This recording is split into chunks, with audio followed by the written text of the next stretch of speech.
Beware of illegal videocassettes. Check whether this videocassette carries a genuine hologram. Video piracy is a crime. Do not accept it. Demand a genuine cassette from your video store. Poor quality illegal videocassettes reduce your viewing pleasure and jeopardize future film production. When in doubt, telephone the Federation Against Copyright Theft, FACT, on 0181 568 6646. Or alternatively, if you live in Era, please contact In Fact, Suffolk Chambers, 1 Suffolk Street, Dublin 2, Era. Telephone 01 6777 071.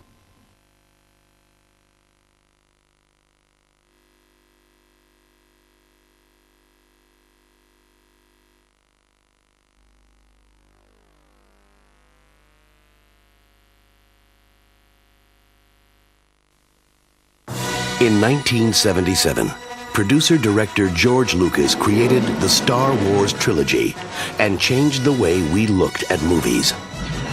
Now, 20 years later, using new digital technology, Lucas and his creative teams at Lucasfilm, THX, Skywalker Sound, and Industrial Light and Magic have completely restored, enhanced, and added to these classic movies to create the Star Wars Trilogy Special Edition.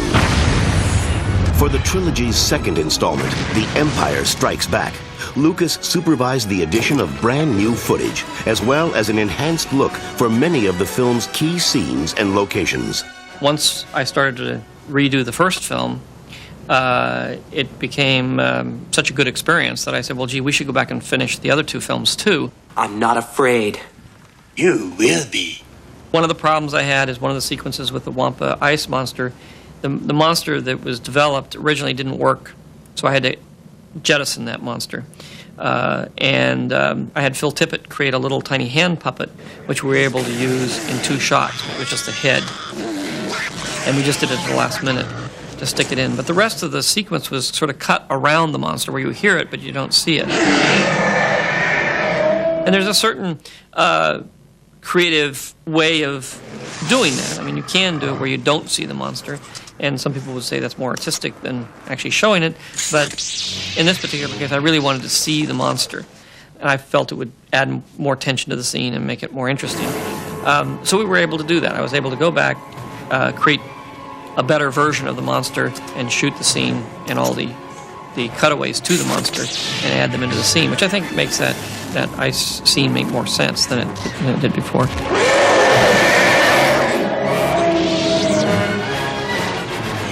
The snow battle was a challenge when we did it because nobody had ever done blue screen matting on a white surface. Usually do it on dark surfaces. Here we go then. Action!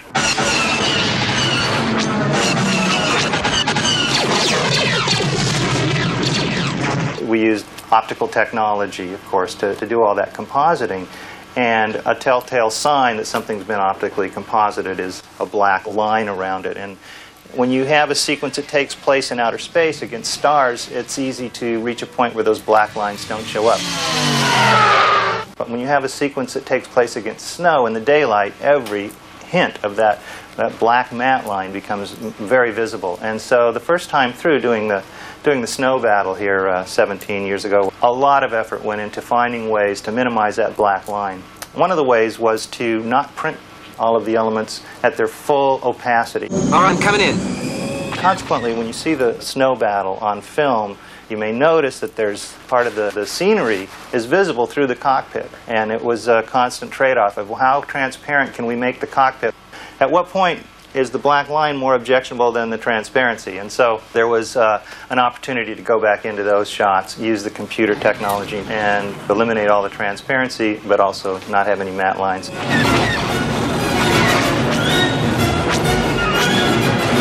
The other issue was going into Cloud City. Cloud City was a very difficult thing to design and create originally as a floating city in the clouds. Some of the matte work there wasn't very good. And when they built the set, it's very confined. It's a very small set. It doesn't look out onto anything. It's just, you get this, it's a very claustrophobic kind of set. And that always bothered me. I wanted to be more open, to see more of the city. And so what we've done is we've added to the approach of the city, similar to what we did with Mos Eisley in Star Wars. I mean, there's many more shots coming up to the city. You get to see more of the city. You get to see more speeders and those sorts of things.